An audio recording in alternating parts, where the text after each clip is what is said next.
Okay. You say just sit here? No problem at all. Here we go. Okay. Oh, that's a piece of history. Thing's probably older than me. Bloody hell. We've got a note here. State name, state job role, name, statement and date. Seems easy enough. Well, I think I just hit record.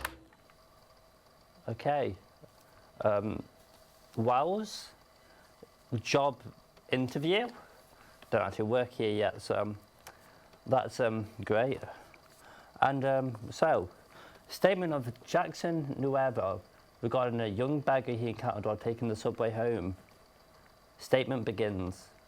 Yeah, I've heard you take notes. You listen to people in the streets and you record weird shit that happens, right?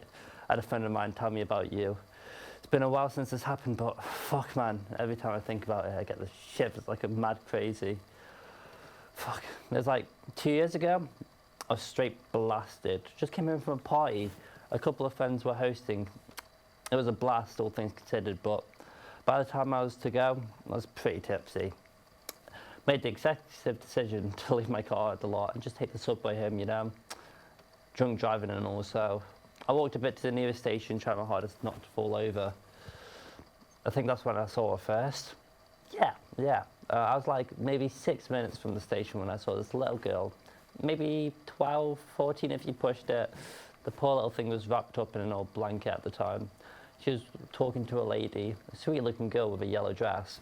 As I walked past, I caught a glance at the girl. God, she was so thin. Like you took a balloon and wrapped a skull with it. Like barely any actual depth to her.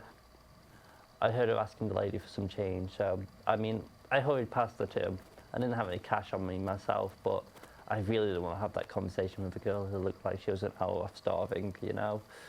Besides, it sounded like the lady she was talking to also didn't have any cash. I walked off pretty quick, but before I headed into the station, I looked back to the girl and the lady. It was so strange. I couldn't see either one, and it was like I could have just been that they scurried off quicker than I thought, but nah, there's no way. I pushed it to the side at the time, just chalked up to me being too drunk, and I headed into the subway. I bought a ticket back home and just sat and waited for the train to arrive. While I was waiting, however, I did spot a crisp $20 bill. I won't lie, I scurried to grab that. Listen, there's like a McDonald's on the way back, and that's the type that never closes. I was drunk and hungry. A quick 20 bucks was enough that I could eat without a worry. Money was tight, all right. And in hindsight, I think it might have saved me low-key. It wasn't long after I grabbed that bill that I saw her again. The little girl, she was walking up and down the platform sort of aimlessly, you know? But when I looked up at her, our eyes met, and she started walking over.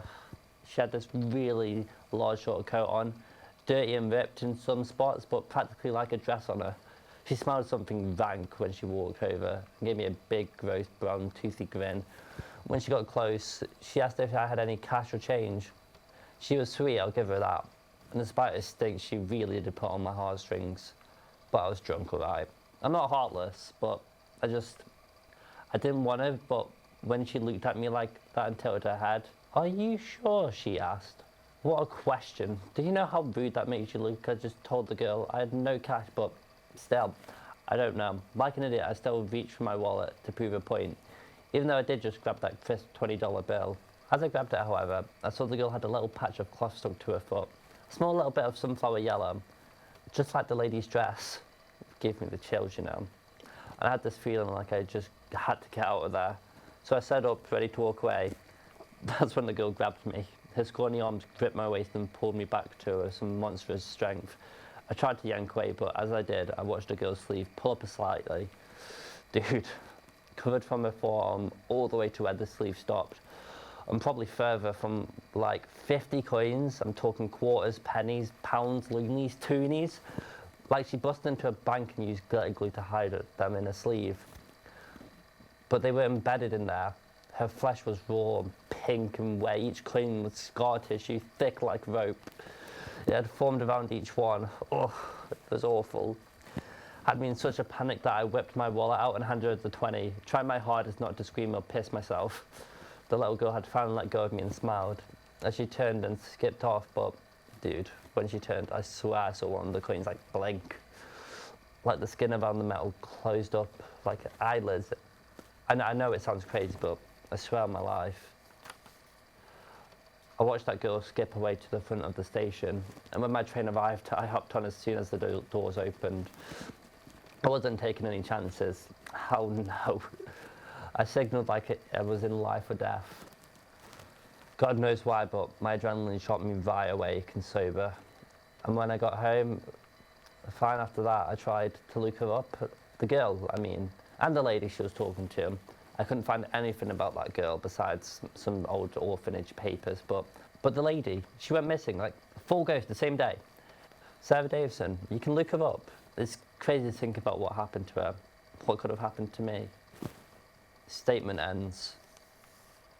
Here we've got a couple of research notes, it looks like. Research note 1. While it's likely a story is just a drunken misremembering, the woman who went missing, Sarah Davison, it is an actual missing persons case. She was last seen almost 2 years ago, lining up with Jackson's statement. Even the last picture taken of her was in a sunflower yellow dress.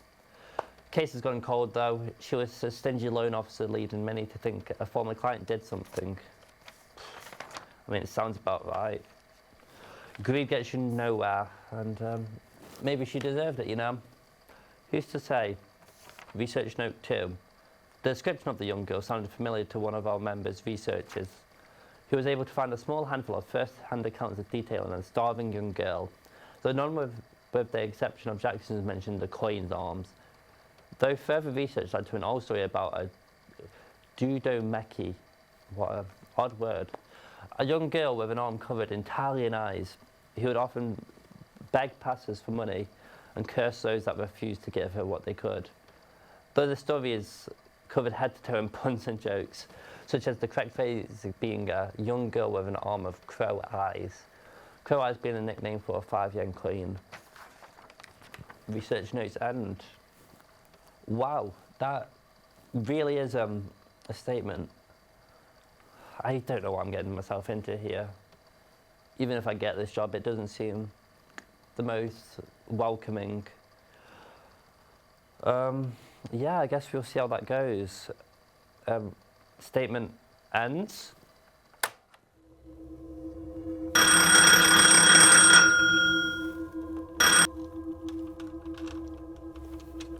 Hello?